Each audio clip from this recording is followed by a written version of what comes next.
Hey guys, welcome back to my channel. In today's video, I'm going to show you how to rebook a flight on Agoda. If you book a flight on Agoda and need to rebook it, don't worry, in this video I will explain how to book flight again. First, open the Agoda app.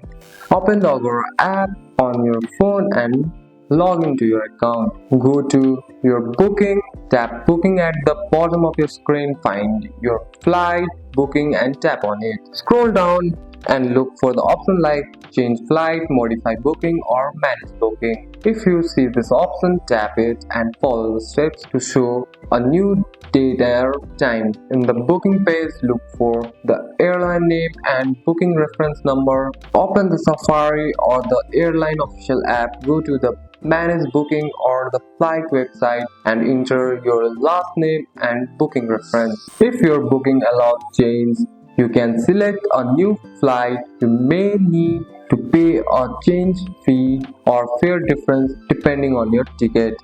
If your ticket is non-refundable or non-chargeable, rebooking may not be possible. Always check for the fare rules before booking. And that's it. That's all for today's video, guys. If you found this video helpful, drop a like and subscribe for more videos. Thanks for watching. See you in the next one.